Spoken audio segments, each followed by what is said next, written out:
Голяма чест за нас, че днес при такива обстоятелства посрещнахме вас и надявам, че не за последен път.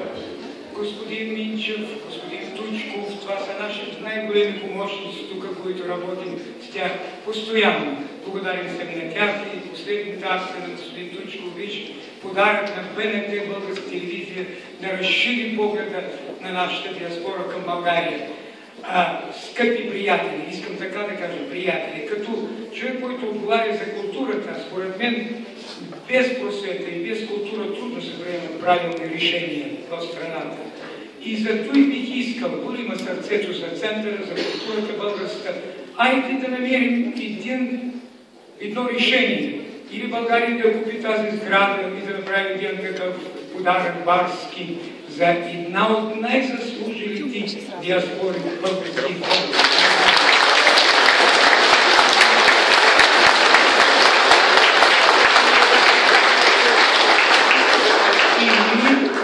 Да вземе мати Украина, която се намира в България и расте, да построят една сграда там и България да я вземе на свои сметки, а Украина да вземе нашата сграда. И това ще бъде добре. Що се отнася до просветата, втория ви въпрос?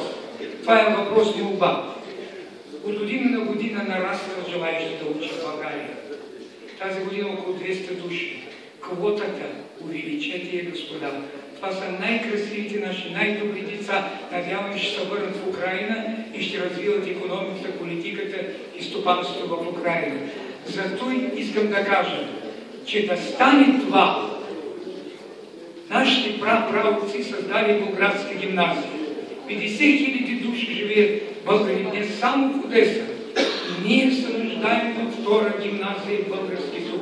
И властите, и украинската, и българската са в състояние. Това не е въпрос сложен, но всички поколения ще бъдат благодарни и още по-добре ще закрепим наши сърдечни, братски, добри отношения с украинския народ. Благодаря.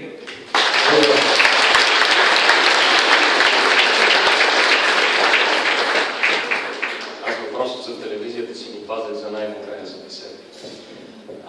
Но наистина бяхте безкрайно прави. Вие повдигнахте един от най-важните въпроси за нашата общност тук. И първо, безкрайно сме щастливи, че можем да анонсираме и да обявим, че Българската национална телевизия съвсем скоро ще почне да излъчва през местните кабелни оператори, така че да имате информация за България, да знаете какво се случва, да се чувствате още по-свързани с България и нейното развитие, нейната динамика. Също така, разбира се, да получавате информация от българските медийни източници. Това не е малко. Това не е малко. И е хубаво е да го знаете, хубаво е да го имате като опция, като нещо, на което може да разчитате. Разбира се, когато става въпрос за нашите сънародници, млади сънародници, които искат да идват в България да учат, вие казвате да се върнат, разбира се. Това е безкрайно важно. И ние си говорихме днес и за квотата, тук що минаха изпитите, господин посланника ме уведоми, така че тази година всичко е вече наред, но разбира се, старанието ще бъде колкото се може повече. Българската държава да може да даде като възможности за младите хора тук. И това ни е важно. Вие знаете, че това за България е много важно през годините постоянно. И българската държава давала всичко според възможностите си, но винаги може да се направи повече. Ето, например, ние си говорихме и в парламента ми задаваха въпроси, какво стана с поредната хуманитарна помощ. Вие знаете, че България вече веднъж изпрати парична помощ. Аз съм говорил и с един мой добър приятел, който е свързан с Украйна и специално с региона. Той има своите възможности, организира със свои услуги и свои средства да могат да си набавят необходимите продукти и неща от първа ръка. Това е едно. Сградата, говорихме за нея преди малко и като споменах, няма да издам никаква тайна, като споменахме въпросът за сградата на Културния институт, господин губернатора попита и какъв е проблем. Какъв е проблем?